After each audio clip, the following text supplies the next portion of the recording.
Guess what, corpse lovers? Your favorite flower is about to be in bloom in a lot of places.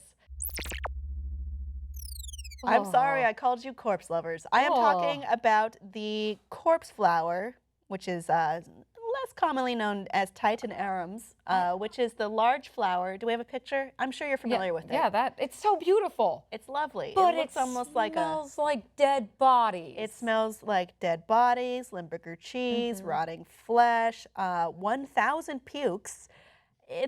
That's pretty accurate. That was in quotes. Actually. I didn't make that up. No. And have you smelled one? I've smelled both rotting bodies and corpse flowers, and I can accurately say they smell very similar.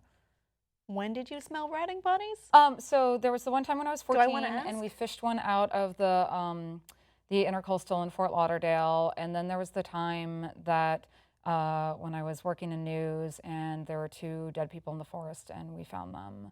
And there's a couple times that I've You worked in traditional news. I did, but I didn't find a rotting body. Well, I have seen a body. I was like Nightcrawler for 2 years, so not the X-Men. Well, this took a dark turn. But yeah, I also got to see a corpse flower bloom when I was in my teens at a botanical garden in Florida. What would you describe the smell as? Like literally the most overwhelming, pungent, like knock you on your ass smell ever. You could smell it before you saw the flower coming around the corner. Like it was just gag worthy. It was so freaking nasty. I think I'll stay away then. But it was one of the most beautiful flowers I think I've ever seen. It's lovely. It looks like a really colorful lily. Yeah. A large lily. I like the way it looks. But from what you've described, I don't think I have the curiosity to go sniff it. But now there's like, how many are in bloom or coming into bloom right now? About half a dozen, which is really interesting because in the past, it hasn't really, it's been a kind of a monumental event, right?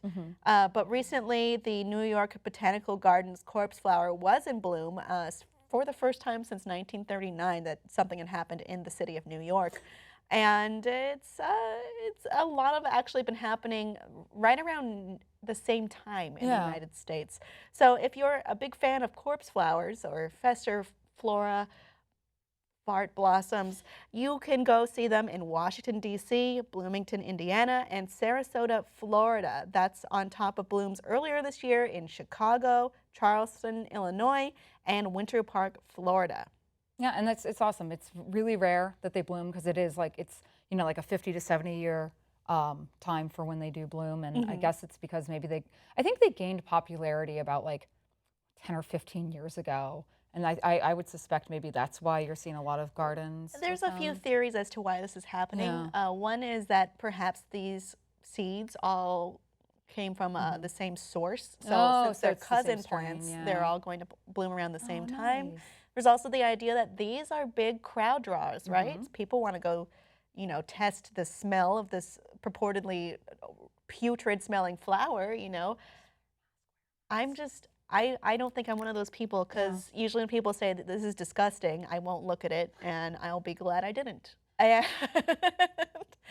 So, I mean, maybe the idea that, oh, we can draw people to our botanical gardens if we do this, we'll plant one. Maybe it's the Earth rebelling because of all of the carbon emissions and the resources that were destroying the Earth, and the Earth is just giving up all these corpse flowers and saying the Earth is dying. It sounds like something poison ivy would do in retribution to mankind for hurting the Earth. Or you can think of it as the Earth farting on you. Or Mother Nature. That. There we I'm go. Go with that. Earth is just farting right now. It's leaning more toward the cousin seeds theory. There's some evidence of this because the synchronized blooms came from seed distributions carried out between 2002 and 2008.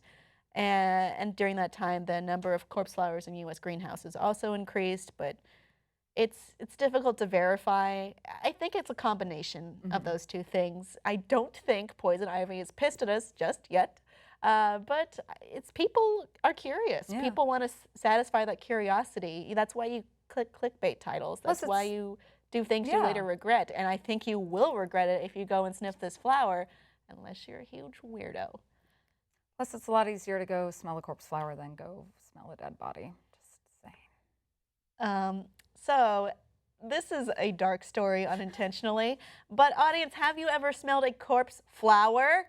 just the flower? Let us know what you thought it smelled like below in the comments, and please like and subscribe for more dark turns.